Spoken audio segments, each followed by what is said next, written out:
So, page 85 in grammar. Somebody wave at me if suddenly you can't hear me anymore, or, because I don't know if these things are going to die, and then I don't know, maybe my computer will pick it up. But if you guys have any issues, just kind of flag me down. So we'll see if we can get this to work. Page 85, we're going to talk about quotation marks and capitalization and end marks. So obviously we already know that quotation marks happen when someone is speaking, and the attribution is the person speaking and the speaking verb.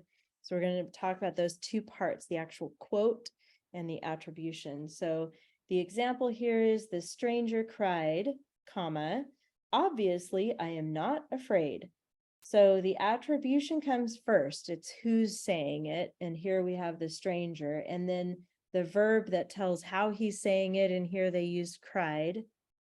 When the attribution may come before the quoted sentence, you use a comma. So attribution, comma, quote. And then notice that the period is inside the quotation mark. And these little things, they're hard to remember, but these are the rules of how you write quotations. This one has the attribution may come after the quoted sentence. So here we have, obviously, I am not afraid. And then notice the comma is inside the quotation mark. So no longer is it a period. We've got a comma here and then the attribution after. And I want you to also notice that the T and the is not capitalized here. The stranger cried. So it depends on where the attribution fits with the quote. If it's before, capital, comma, quote. If it's after, then you've got quote, comma, no capital, and the attribution with a period. So here's your little note here, quote, comma, and then attribution. Okay, and then here it is a different way. Obviously, the stranger cried, I am not afraid. So here you've got the attribution in the middle, and sometimes that happens. And when it comes in the middle, you're going to use the quote with a comma, then the attribution, no capital, and then another comma, and then the rest of the quote and a period before the quotation mark. So that's how you set that up. And here's your little note. If you want to highlight these, you can to help you find those faster, but quote, comma, attribution, comma, rest of quote, period. Sometimes, this is just a style in writing, is to have the quote without the attribution. And you obviously will know who's speaking because other parts of the paragraph imply that. So sometimes you don't see the attribution. In that case, you're just going to write the quote and a period inside the last quotation mark. So you can cross the stream after I do. Obviously, that comes in a story that's having a conversation, because if you bounce back and forth between the attribution, sometimes it gets kind of cumbersome to read that. So when you have a lot of conversation, you can drop the attribution and you can actually use it on a separate line when you're writing it. And it just kind of gives the story a little more style, so you're not repeating the same information. Regardless of where the attribution comes in relation to the quoted sentence, capitalization and punctuation rules remain the same. And here it is, just recapping everything we just talked about. So quotation marks around the words that are spoken, capitalize the first word of the quoted sentence, capitalize the first word of the attribution when it begins the sentence. If the quoted sentence makes a statement, place a period inside the closing quotation mark unless the attribution follows. If the attribution follows, I added that note right there, comma, because that's when we use the comma. If the quoted sentence asks a question, place a question mark inside the closing quotation mark. If the quoted sentence expresses strong emotion, place the exclamation mark inside the closing quotation mark. Okay, so here's your quotation page. We're also talking about the comma. It's usually used to separate items in a sentence, but then we're also talking about how it works with the quotation marks. And I'm not going to reread this because basically actually, I will read this. This is how you're going to fix it in the grammar book. You're going to actually place quotation marks around the words that are spoken. This is the fix it part. You're going to place 3 short lines below the letters that should be capitalized like we usually do. And then place the correct end mark at the end of each sentence and a comma between the attribution and a quote. And here's how it's going to look when you fix it. So obviously Robin, capital, and then comma, quote. Inside the quote, you need a capital.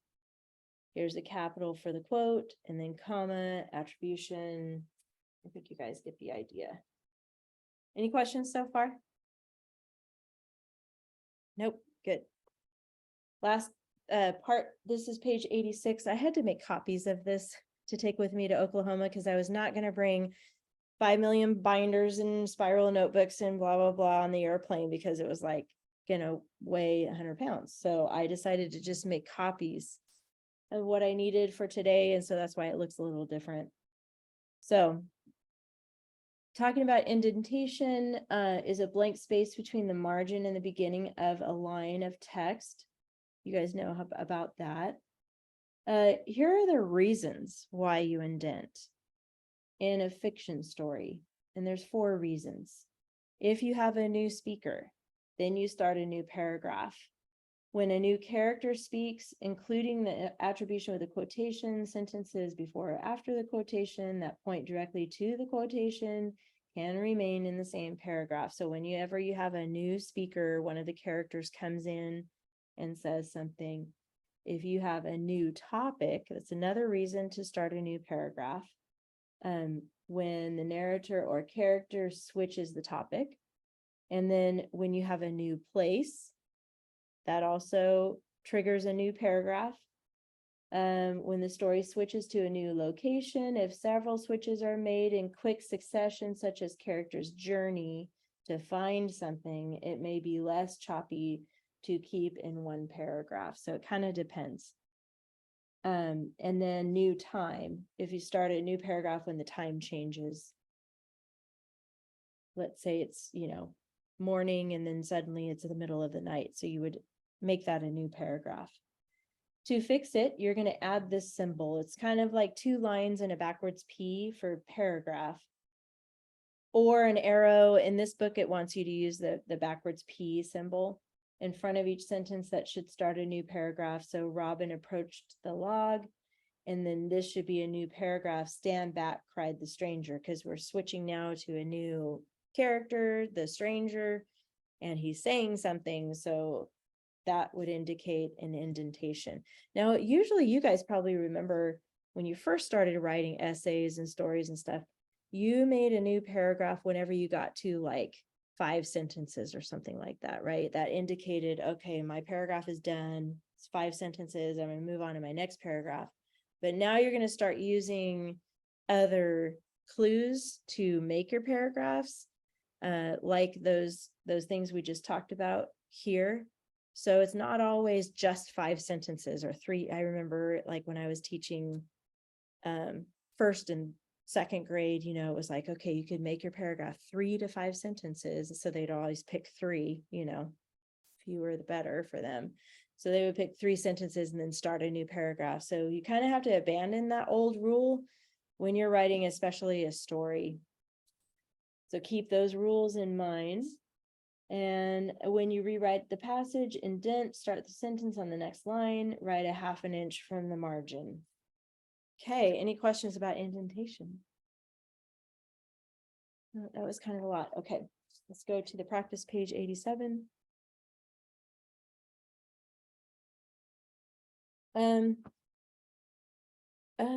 Bronx, I know you're usually the guy that volunteers to read. Do you feel like reading today?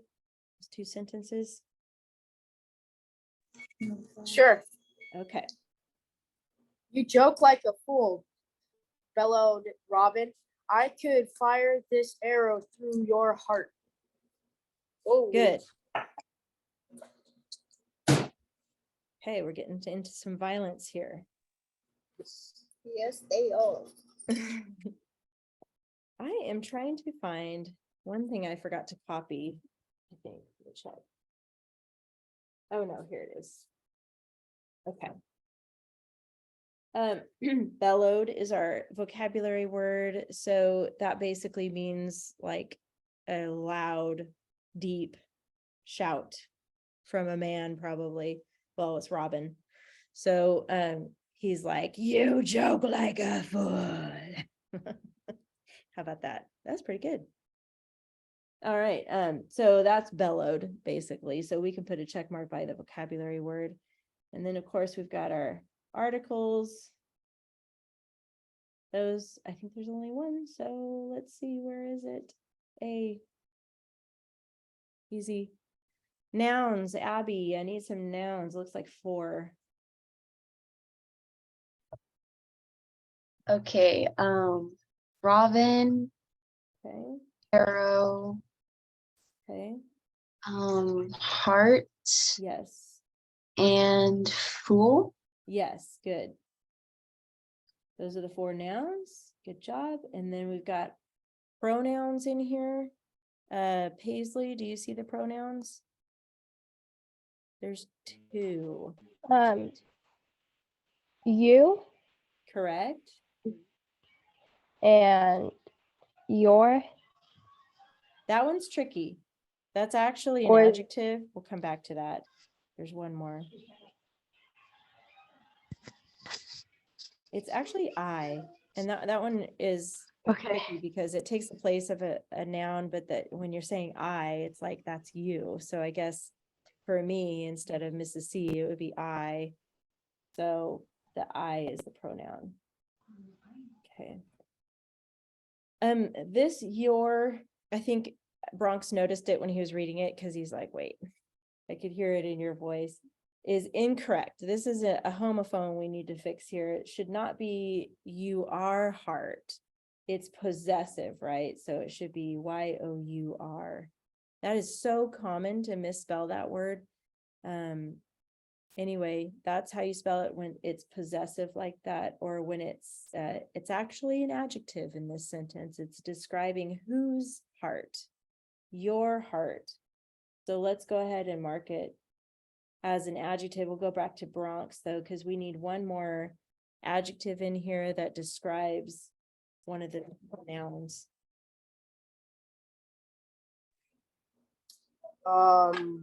This. Yeah, good. Awesome. I was gonna give you a clue, but you didn't even need it. So when you're looking at arrow, the noun arrow, you can ask yourself, which arrow? This arrow. That tells you the adjective. We got those. All right, prepositional phrases, back to Abby. There's 2 of them in here. Through your heart. Through your heart. Yes, that's one. There's one more. And like a fool. Got it. Yes, excellent. Very good. Yay. Like was one we don't really see often, but it is a preposition, so that is correct. And remember, they always end in a noun. So main clauses. This is where we're looking for 3 main clauses. So Paisley, a main clause is going to have the subject and verb in it together. So do you think you can try identifying the main clauses here? There's 3 of them.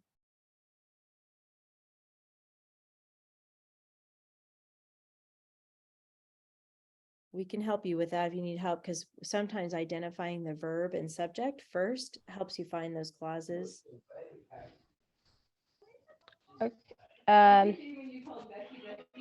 you joke like a fool. No, Yes, actually, yes, you're right. You joke like a fool is one.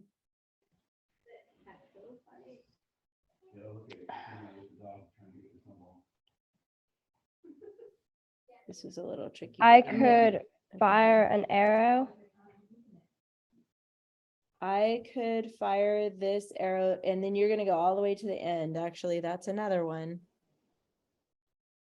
I could fire this arrow through your heart. So this right here, bellowed, Robin, is actually a phrase. It's actually a main clause. Because you've got your verb and your subject right here. So those are the 3 main clauses. Good job.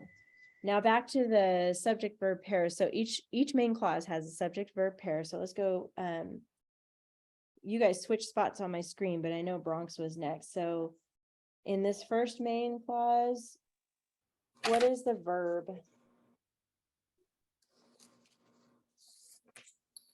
The verb, joke. Yes. And then what's the subject? Who's joking?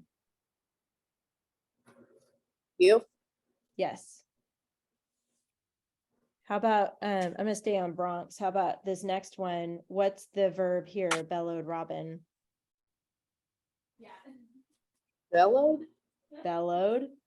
And then Robin is the subject, right? You only Yep. have those two words, so. And then the last clause.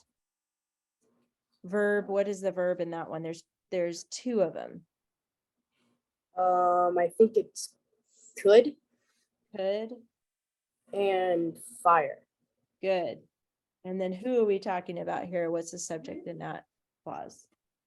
I. Good, you got it. That's it. All right, and then indent. Okay, this is where it gets a little tricky, because if you look back on the page before this from a couple weeks ago,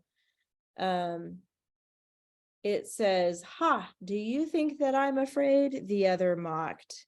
And so now that we've got a new character here, Robin speaking, even though he was speaking way before, but right before a different character was speaking, this is actually considered a new paragraph.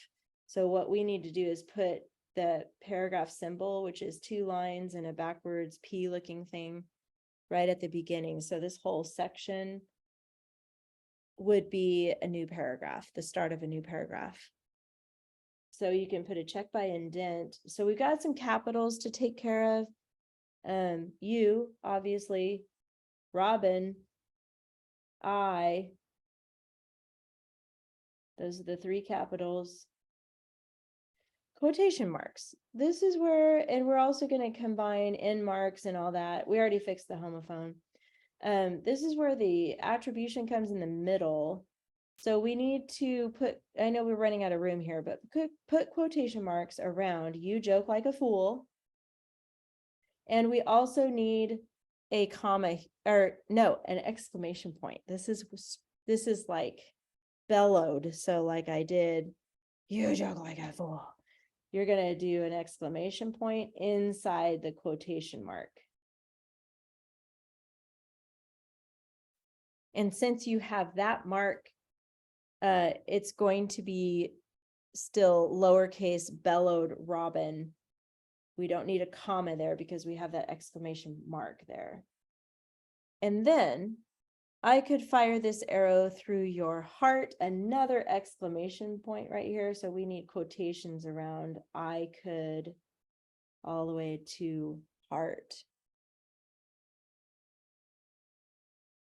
Does that make sense to you guys? And then that's it.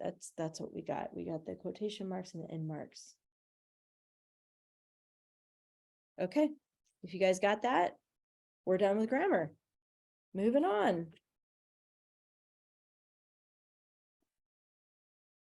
Okay. Oh, I think I just lost my headphones, but can you guys still hear me? Okay, good. I'm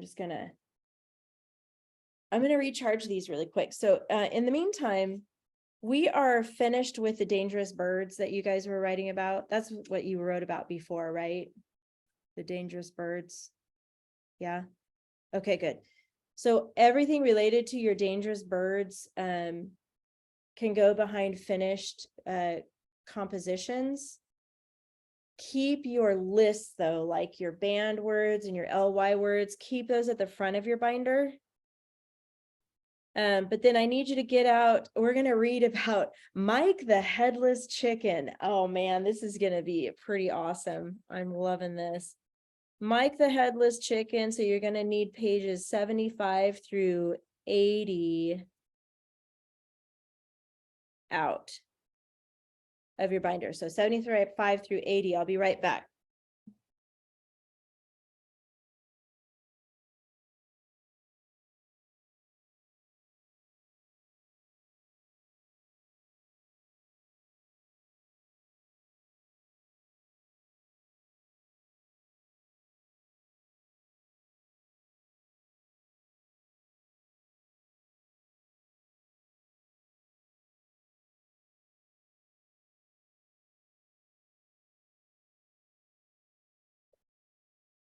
Okay. Read your homeworks yet. So I'm a little behind on that, but I will.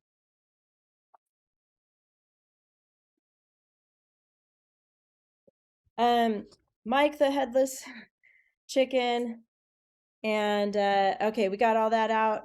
I want to start with taking a few class notes. So go ahead and get out a regular lined piece of paper for now, because we're going to start with some notes first.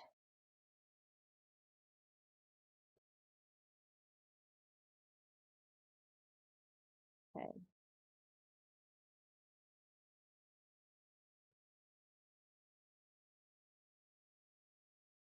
Go ahead and label your paper. Today is the 17th. And we're just going to call this class notes.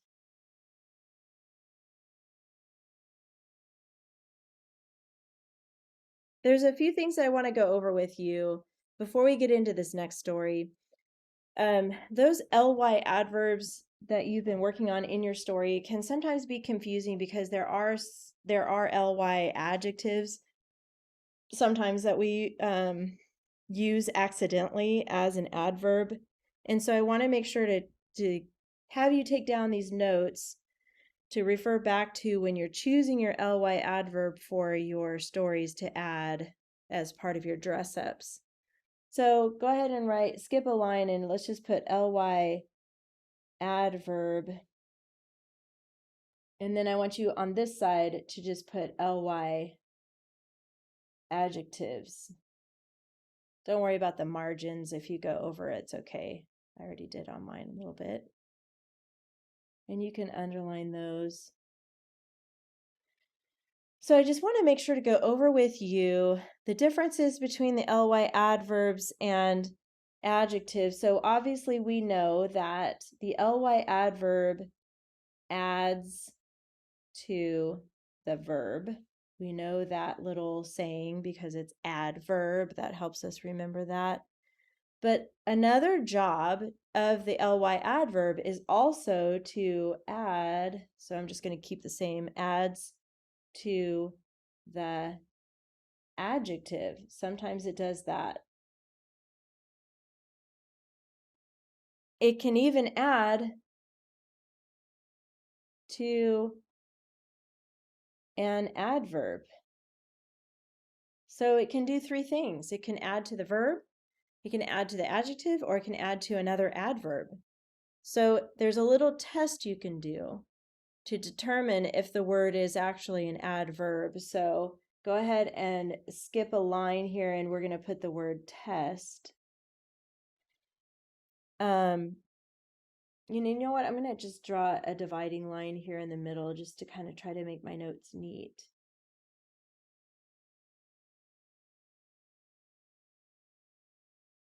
To do the test, I'm just going to choose something like I eat blank. And this is all about the adverb, right? I eat blank, or I study blank. So in order to do an adverb test, let's take the word lovely, for instance, because it has an ly, and you might already be thinking, well, lovely is an adjective, and you're right about that. It is not an adverb, but let's just do the test with the word lovely. If I said I eat lovely, that doesn't really make sense. If I said I eat lovely avocados, that makes a little bit more sense because, I love avocados, and sometimes when you open them up and they're perfect, they are the right green, the right texture. Avocados are just so good. You know what's funny? Speaking of avocados, it's a California thing. Did you guys know that? Because I'm in Oklahoma, they don't really use avocados around here. It's weird. And I've also been to other states like Kentucky. I went to a burger place one time in Kentucky, and I asked for avocados on my cheeseburger, and they looked at me like I was from outer space or something. I'm like, wait, you guys don't use avocados here? You guys are missing out big time. So just a side note, but avocados are like expensive. You guys know that. You get sometimes they're like $1 each at the store. It's ridiculous, but they're so good that I don't know about your parents, but I just buy them anyway. I don't care how expensive they are because they're so good. Right? You guys know. Do you like avocados? Yeah. Because the other thing we have in California is Mexican food. Oh my gosh, Oklahoma does not understand Mexican food at all. At all. Even when I went to Walmart the other day and I was buying salsa, it's like all of it was mild. There was nothing more than mild. I'm like, I want to go back to California. I miss my spicy food and my Mexican food. So, I am gonna make some guacamole, and I did find jalapenos, so I think we'll be okay with guacamole. But my daughter is missing Mexican food, so I'm gonna make tacos and guacamole and all that. Anyway, sorry for the tangent. Yeah. Anyway, Oklahoma, don't expect avocados around here or anything spicy. Okay.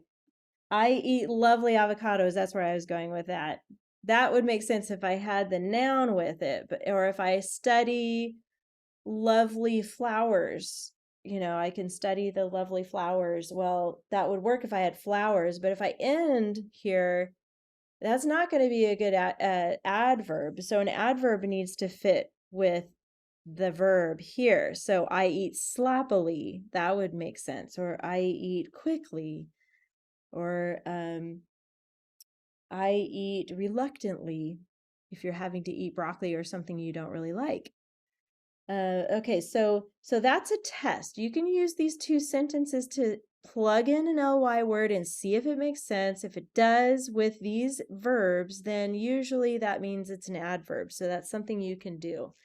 I'm going to give some adjectives over here. I know we talked about lovely, so I'm just going to go ahead and plug that one in. But there's also words like ugly, chilly, not the chili you eat, but when you're cold, and then lonely. And here is your test for, let's go ahead and write test here. Here's your test for an adjective. It's the blank thing, right? There's your test. So the lovely thing, the lovely flower, the ugly rat, the chilly park. I don't know if you're at a park, or the chilly atmosphere, chilly weather, that could be a thing. Lonely, the lonely dog. Okay, so you get the idea. Use these to plug in to make sure that what you're using is actually an adverb. You want it to make sure it makes sense with these two tests here. All right, really quick, I want you to look at the ly list. I think you have it in the front, I'm hoping. It's pink. It's page 71. If you don't have it in the front, you do need to get that one out of your binder. This is going to be excellent for you to use for this writing that we're going to be working on. So I just checked the time and I almost had a panic attack, but I realized, okay, wait, I'm in Oklahoma. It's 12:19 right now. I'm like, okay, I'm okay. It's what, 10:19 where you guys are at. Okay, I'm good. All right, so use this. Keep this at the front of your binder for the next things you're working on this week, Mike the Headless Chicken. These will come in handy and help you. And they've also categorized them for you, which makes it even nicer. So I just want to show that to you. All right, then, I don't know if I need to go over this with you. Maybe I'm just going to talk to you about it.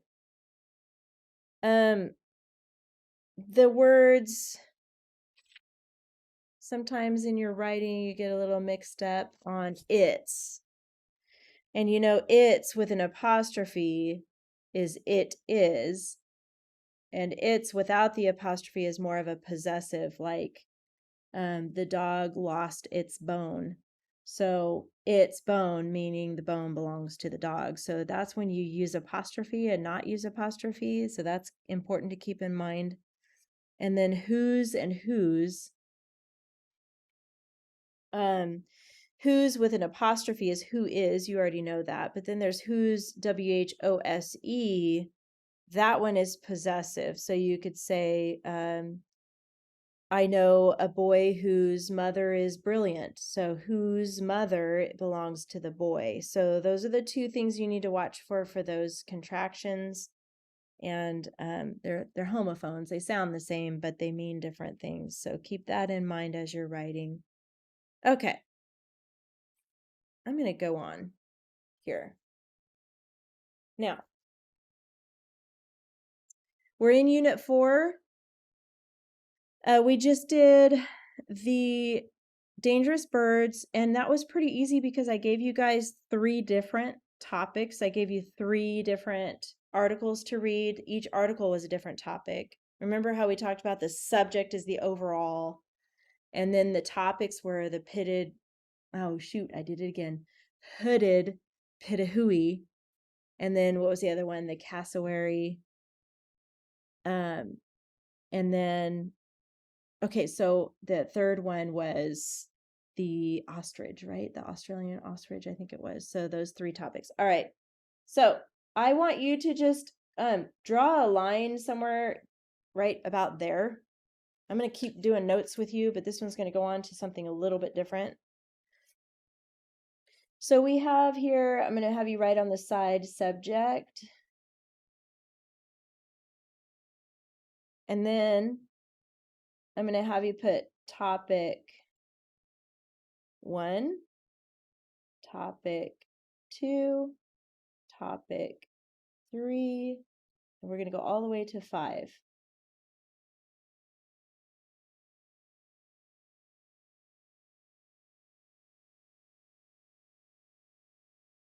Go ahead and draw that line all the way across. We're going to make a little chart here. Just try to make it tidy like this. And we'll leave that open so we can add lines as we go here. So remember, the subject is the overall of what you're writing about. So we did talk about, let's just put this here. I know that we don't have a lot of room here, so I'm just going to put Dan for dangerous birds. Just going to kind of make little notes right here under dangerous birds. So dangerous birds. And we had the HP was the hooded Pitahui. Had to say that like a million times. Then we had the cassowary.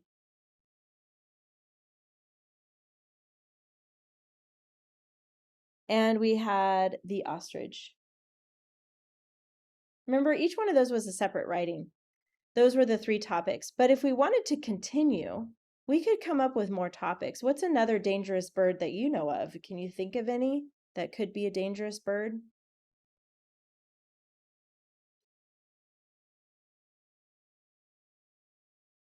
If not, it's okay. I'm thinking eagle because they have those sharp talons, you know, and they're pretty territorial. And then I'm just going to put emu here just for examples. Like there's more than just those 3 that we studied about a few weeks ago. That's my point. So really, you could have 5 topics, but I only gave you 3 to write about that day. But what if we wanted to, these are called divisions, by the way. So go ahead and on the side here in your margin, go ahead and write that word divisions. Right by where you have the topics. Okay, so I just kind of turned my page, wrote it on the side here. These are just notes for you to look back on so you can understand what I'm talking about here. So let's say we wanted to do a story. This is where you can draw a line down now, and we'll do California. What are some things about California? You just random, totally random. I know we talked about a couple things already, but what are some things that are unique about California that we could use as divisions or topics? You can just unmute and say one, something about California. Like Okay, I'll help you get started. Like beaches. We have beaches. We have some pretty awesome beaches, right? We can go to the beach in a day easily, like 2 or 3 hours.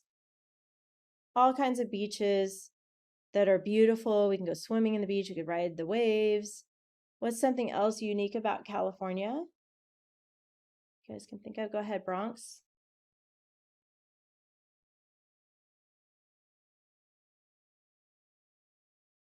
For some reason, I can't hear you.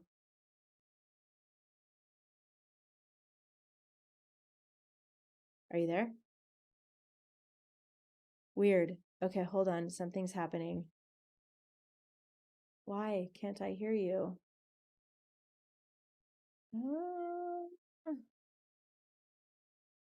Okay, I'm going to stop sharing for a second. I wonder if it's because I unplugged my... I wonder if it's because my things died. I don't know. Let me see.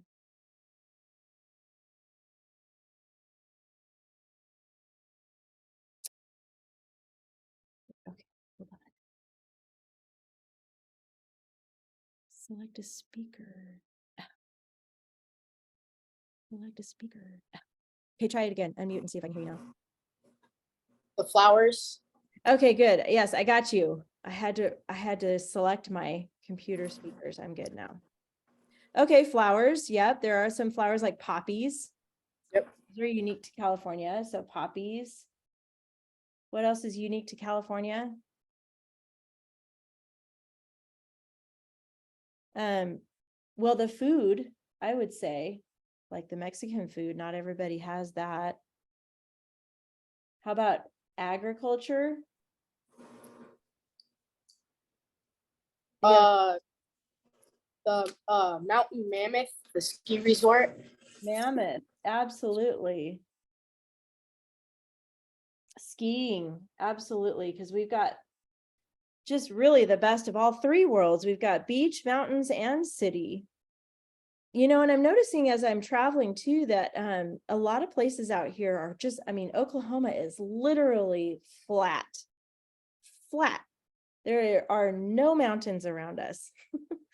And even in Bakersfield, you can see mountains, even in Ridgecrest and Tehachapi, especially because we're in the mountains. But, you know, you can usually see mountains not too far away when you live in California, but literally for miles and miles and miles and miles and miles, nothing, flat, just flat. It's weird.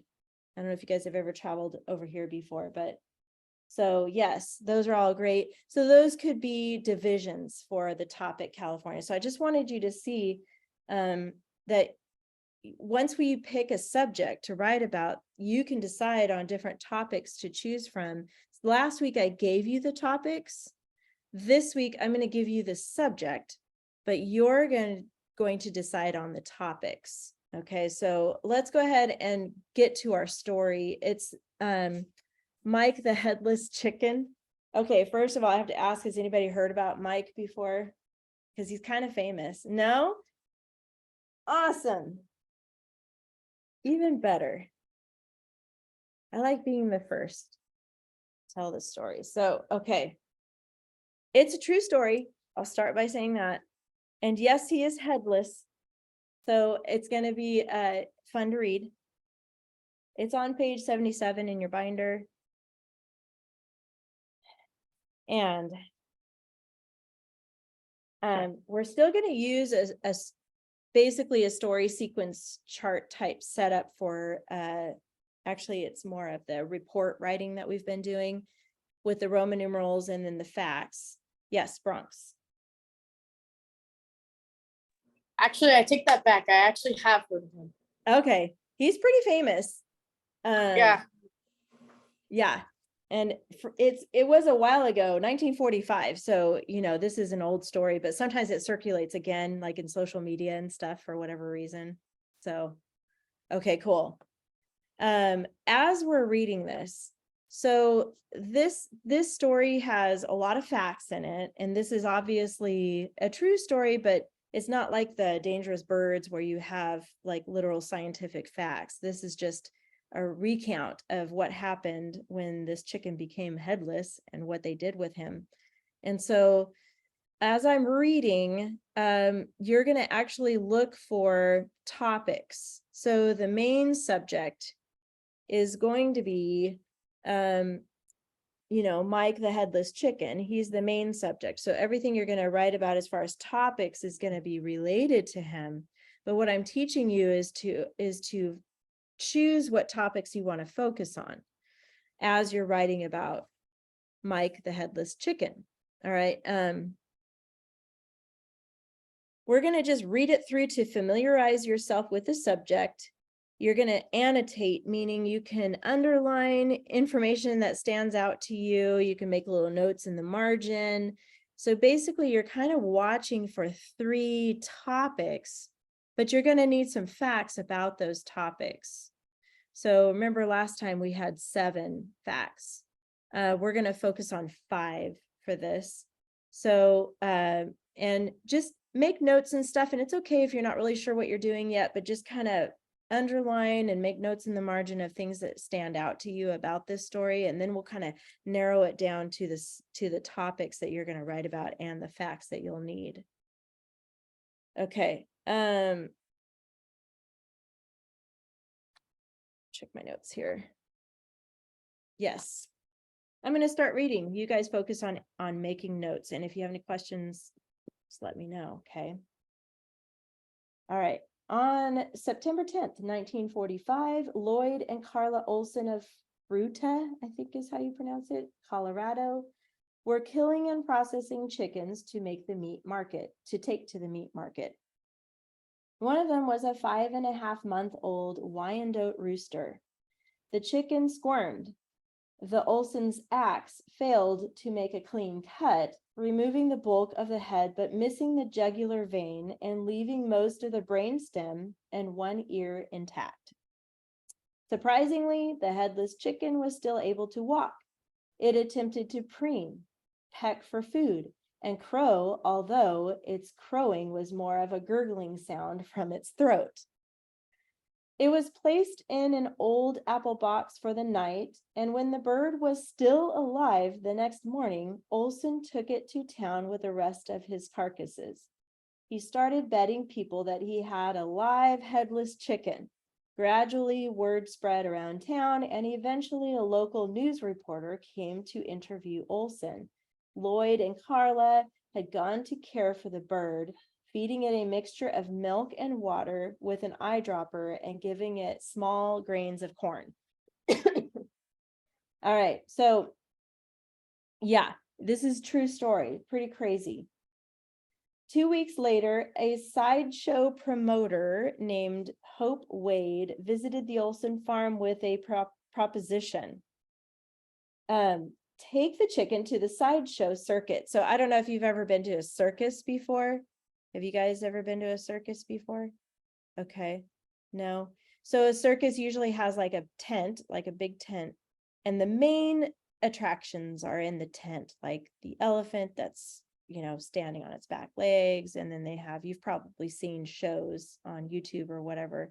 So the trapezeists do their thing and they have all these different things. Well, a sideshow is usually the weird shows, like strange looking people doing strange things as a show, entertaining, like, whoa, that's crazy, on the side. So this would be a sideshow. Maybe if you've ever been to the Kern County Fair, I know sometimes they bring I think it's the largest pig in the world or something like that. And you pay like $1 to go in and look at it. That would be like a sideshow, like something freakish, right? Whether it's an animal or even a person. Okay, so sideshow circuit. It was in the 1940s. By the way, circuses aren't popular really anymore because they have all the animal rights activists that have a problem with how they treat their animals and stuff. So now it's kind of, you don't really see circuses much anymore. So, but in the 40s, they were a big deal. Okay, and the farm was struggling. So Lloyd thought, might as well. First, they took the rooster to the University of Utah in Salt Lake City, where scientists did some testing and verified that, yes, indeed, this was a living, breathing, but headless animal. Life magazine published an article on Miracle Mike the Headless Chicken, as he had been named by Mr. Wade. Then Lloyd and his wife Mike began a tour of the country. They visited California and Arizona, and when the Olsons had to return to harvest their crops, Hope Wade took Mike on a tour of the southeastern states. People paid 25 cents to see this remarkable sight, and it was established that he earned for his owners as much as $4,500 in a month. So right now, maybe that doesn't seem like a whole lot of money, but think about it. It's back in the 1940s. That was a lot of money. $4,500 a month was considered a lot. In the spring of 1947, the Olsons again took Mike to Phoenix, where one night in a hotel room, they were awakened by the sound of Mike choking. Poor Mike, his throat filled with mucus. Normally, they would have cleared this with a syringe, but unfortunately, their feeding supplies were left at the sideshow location, and they were unable to find an alternative for Mike before Mike suffocated and died. Pretty sad that that's how he died. His grandson stated that for years he, Lloyd, would claim that he sold the chicken to a guy in the sideshow circuit. I think he didn't ever want to admit he screwed up and let the proverbial goose that lays golden eggs die on him. So that's just a little saying, obviously, that Mike was a money-making machine for them. But he didn't want to admit that he didn't have the right tools to take care of him in the hotel. So I think he made up a story. Olson never told anyone what he did with Mike's dead body. How did a chicken live for 18 months with no head? Dr. Tom Smulders, a chicken expert at Newcastle University, explained that there is very little brain in the front part of the chicken's skull. It is mostly concentrated in the back. He estimates that while the beak, face, eyes, and an ear were removed with the hatchet blow, as much as 80% of the brain remained, including the parts that control heart rate, breathing, mobility, hunger, and digestion. It seems that in Mike's case, the hatchet cut came in exactly the right place, and a timely blood clot prevented him from bleeding to death. Others have tried to replicate the Olson's accidental and remarkable decapitation, but no one has yet succeeded, and the wealth that Mike brought to the Olsons was short-lived. Although they were accused of getting filthy rich, their grandson affirms that while they did get a new tractor and a new car out of it, they continued to eke out a living on a farm for the rest of their days. Hey, Juliana, do you mind closing the door? Because my earbuds died. That's okay. She's getting around on her crutches. She's young. And she also has a scooter. So she's like zipping around. Okay. Since 1999, each year around the end of May, the town of Fruita holds an annual Mike the Headless Chicken Day celebration with themed events such as Run Like a Headless Chicken 5K race, pin the head on the chicken, egg toss, and chicken bingo, a game whereby the numbers are determined by chicken droppings falling on a numbered grid, peep and wing eating contests. I'm not sure what peep eating, it must be like chicken nuggets or something. I don't know. Live music and artisan booths make this a memorable weekend for the old and young alike, while commemorating the remarkable story of one chicken's will to live. There you have it. Mike the Headless Chicken, true story. You can tell your friends. Anyway. So, long story. Now, what we're going to do is convert this story into our own story, our own version of this, but we have to decide what topics we're going to choose. So now you need a new clean piece of paper here.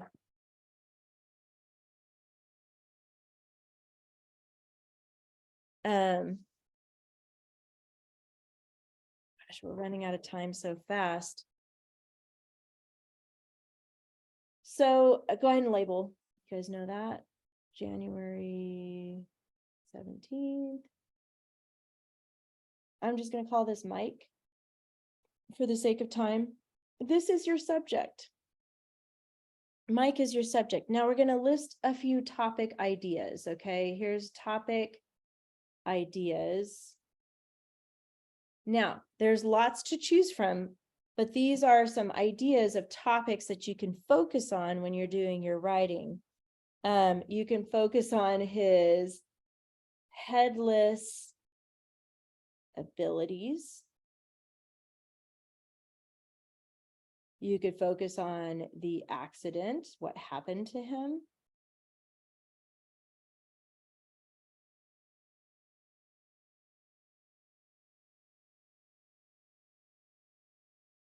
You could focus on his fame. I'm going to just give this to you because we're out of time, unfortunately. So, sideshows. You could focus on his feeding and care. How he died, his death. The owners. I'll give you a minute to write all this down. And then at the very end, they talked about a festival. Okay, so these are examples. Obviously, there's others if you think of others. So I'm just going to focus on these ideas. Now, as far as topics, you only need 3, and here we have several. So these are just ideas on what you could pull from this story that we read about Mike the Headless Chicken. Some of these we can group together, such as maybe the headless abilities and the accident, that kind of can go together. And then we could also include in that one the owners. I'm just going to draw some lines there to help you if you want to group those together. That could be together in one topic. And then you've got these others to choose from as well. So this is how we're going to set this up. Did you guys get to finish writing these notes? Okay, good. So I want you to go ahead and get another clean piece of paper out, actually. It's here. Taking lots of notes today. I'm going to help you set up your outline here. For the sake of this being kind of new to you as far as how we're doing this particular outline, I'm going to set it up for you. So date. Let's put Mike again here. All right. We are going to start with topic 1, and then I want you to label this 1 to 5 because we're going to focus on 5 facts. Go ahead and write clincher. I'm going to set this whole thing up, but don't worry, you're not going to have to do it all. Okay, we're just going to set it up because we'll be working on this for the next couple of weeks for sure. And then number 3, 1, 2, 3, 4, 5. Oops, clincher. Because we still have the topic clinchers. And on the side here in the margin, just a little note for yourself, topic. And then this part here, facts. And you don't have to write it on each one, but just so you can see how that looks. And up here you can put subject. I just want you to get it in your head how this works. So Mike is the subject. Your topics, you got 3 topics. And then the facts you're pulling from those topics into these, this is your outline. And the outline still stays the same. You know, we still have the same rules. You can only do 3 words, but you can use symbols and numbers and abbreviations for free, but the rules still apply to the outline forever and ever, okay? So, oh, man, 12:45.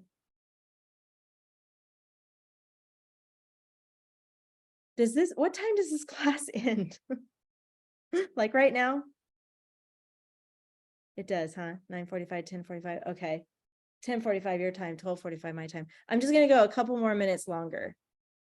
At the topic here, let's say we want to pick that part where about the owners, right? We need to introduce them. So let's put Lloyd, Clara, these are the owners, and Olson, and I'm gonna draw a little axe right here.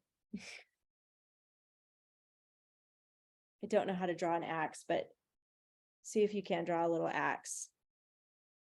You're going to combine in this one the facts about the accident and then the abilities, right? Let's combine those here. So you would put things like they worked at a chicken market, right? They sold their processed, you could put processed, chicken, market, Wyandotte rooster, mist, jugular, stem. I'm just throwing out some keywords you can use in this part of your outline. What happens? So you're going to include here facts about the accident and what his abilities became. Okay, let me just put that in parentheses here. This is not part of the outline. Accident. This is just a note for you, okay? So you know what to include in this section right here. The accident and abilities. Let's see, what do I have for your homework today? We're just going to focus on that. Let's leave this part for next week. I just want you to focus on Roman numeral 1. Okay, you're going to focus on the accident and the abilities that Mike has after the accident, what he can do. You guys have any questions about that? I know I kind of sped up there at the end. Do you know what to do? So your homework is the grammar pages as usual, but then you're just going to focus on, in fact, you can draw a line here if that helps you. Just focus on Roman numeral 1. You're going to write just the first paragraph of Mike the Headless Chicken. Okay. And you're going to focus on these guys are the owners of Mike.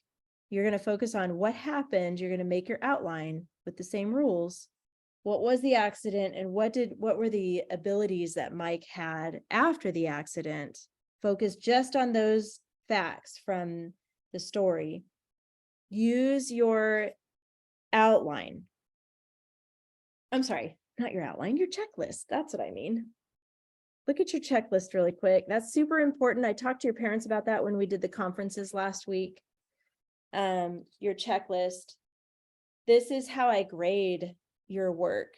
By the way, there is a new band word here, go went. We're going to talk about that next week. You need to make a note of that. Still including adverb, who, which clause, strong verb, because clause. You're only focusing on paragraph 1 this week, just one paragraph. So it should be pretty doable for you. Don't forget topic clincher sentences, that first sentence and the last sentence.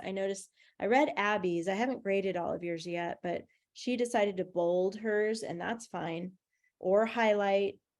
And I'm talking about the topic clincher sentences. Okay, and then make sure to pay attention to these banned words because it says here -1 point. So I will start taking off points if I see those. So don't use those. Okay, let me make a note here to go over banned words next week.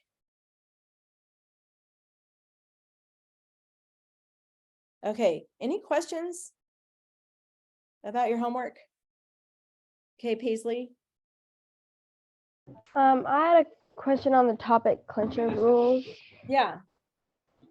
On the 2 or 3 words that we're supposed to use. Yes. I'm just confused by like what words and like What do Yeah. you mean? Okay, good question. So they're gonna either repeat or reflect. It's kind of like the title rule, you know how you have your title and then you got to have your words from the title in your very, very last sentence. It's that kind of a mindset where you're gonna choose words to repeat. Can I share yours, Abby, with Paisley so she can understand? Okay, cool. Let me pull it up really quick because that's a really good question and I want to make sure you guys totally understand that. Go here and here, here, and Abby. Okay. Share my screen.